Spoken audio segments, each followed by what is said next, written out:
Hello friends, welcome to Ambience Kitchen. நம்ம கிச்சன்ல எனக்கு என்ன பார்க்க போறோம்னா கார கொழுக்கட்டை எப்படி பண்றதுன்னு பாப்போம். அதுக்கு முன்னாடி நம்ம சேனலை சப்ஸ்கிரைப் பண்ணாதவங்க சப்ஸ்கிரைப் பண்ணிக்கோங்க. அப்படியே பக்கத்துல இருக்கிற பெல் பட்டனை அமுத்திக்கோங்க. அதுல ஆல் ஆப்ஷன் கொடுத்துக்கோங்க. அப்பதான் அப்லோட் பண்ற எல்லா வீடியோ உங்களுக்கு உடனுக்குடன் கிடைக்கும். இது பாத்தீங்கன்னா ஈவினிங் ஸ்நாக்ஸா சாப்பிடலாம் அல்லது மார்னிங் டிஃபனா கூட சாப்பிடலாம். சட்னி கூட ரொம்ப அருமையா இருக்கும். வாங்க எப்படி பண்ணலாம்னு பாப்போம். கார கொழுக்கட்டை பண்றதுக்கு நான் ஒரு பாத்திரம் அடுப்புல வச்சிருக்கேன். அதுல 1 கப் தண்ணி சேர்த்துக்கிறேன். இப்போ தண்ணி நல்லா கொதிக்கட்டும்.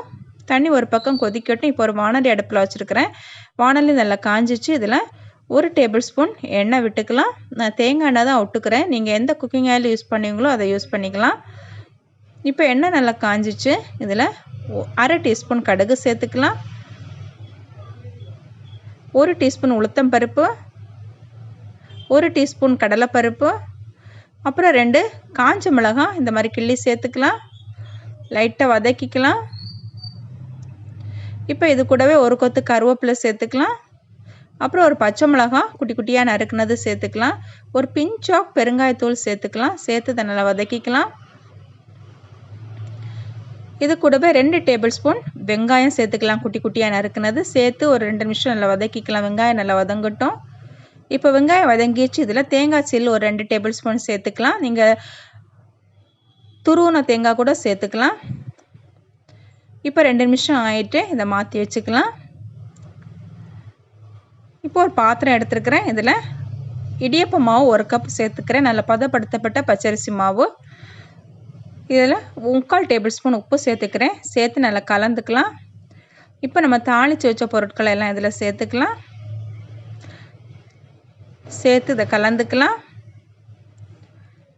இப்போ கலந்தாச்சு. நம்ம கொதிக்க வச்ச தண்ணி அப்படியே இதில் சேர்த்து கலந்துக்கலாம்.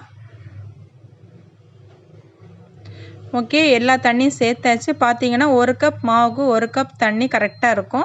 எந்த கப்பால் மாவு எடுக்கிறோமோ சேம் கப்பாலே நம்ம தண்ணி மெஷர் பண்ணோன்னா கரெக்டாக இருக்கும். இப்போ கொஞ்சமாக கையில் எண்ணெய் தடவி நான் இதை மிக்ஸ் பண்ணிக்கிறேன். கொஞ்சம் சூடாக தான் இருக்கும். லைட்டாக எண்ணெய் தடவி மிக்ஸ் பண்ணோம் அப்படின்னா கரெக்டாக உருட்டி எடுத்துக்கலாம். ஓகே, இப்போ பால் மாதிரி உருட்டி எடுத்துட்டோம். இப்போ கையில் மீண்டும் கொஞ்சமாக எண்ணெய் தடவி குட்டி குட்டி பீசஸாக நம்ம குட்டி பாலாக ரெடி பண்ணி எடுத்துக்கலாம். ஓகே, இந்த மாதிரி எல்லா பால்ஸும் ரெடி பண்ணிக்கலாம். இப்போ எல்லாம் ரெடி பண்ணிட்டோம். இட்லி பாத்திரத்தில் வச்சுக்க வேண்டியதுதான். இங்கே நான் இட்லி பாத்திரம் அடுப்பில் வச்சுருக்கிறேன். பார்த்தீங்கன்னா கொஞ்சமாக தண்ணி சேர்த்து தண்ணி நல்லா கொதிச்சிச்சு. அதில் தட்டு போட்டு அதில் கொஞ்சமாக ஒரு துணி சேர்த்து இதை வச்சுக்கிறேன். இப்போ துணி சேர்க்கும்போது நம்ம இந்த வாட்டர் ட்ராப்லெட்ஸ் எல்லாம் அப்படியே துணியில் அப்சர்வ் ஆகும். இந்த கொழுக்கட்டை அடியில் வந்து தங்கிக்காது. கொழுக்கட்டை நல்லா ஃப்ரெஷ்ஷாக சூப்பராக கிடைக்கும் நமக்கு. இப்போ எல்லாம் செட் பண்ணிக்கலாம். இப்போ எல்லாம் செட் பண்ணியாச்சு. மூடி போட்டாச்சு. இப்போ 10 நிமிஷம் வேகட்டும். இப்போ 10 நிமிஷம் ஆயிட்டு ரொம்பவே சூப்பராக நம்ம கொழுக்கட்டை இப்போ ரெடி ஆயிடுச்சு. இப்போ வெளியே எடுத்துடலாம். இப்போ வெளியே எடுத்தாச்சு.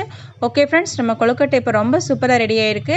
இந்த ரெசிபி உங்களுக்கு பிடிச்சிருந்த ஆம்பியன்ஸ் கிச்சனை சப்ஸ்கிரைப் பண்ணி, லைக் பண்ணி, ஷேர் பண்ணி, கமெண்ட் பண்ணுங்கள். மீண்டும் நல்லதொரு ரெசிபியோட சந்திக்கிறேன். பாய்.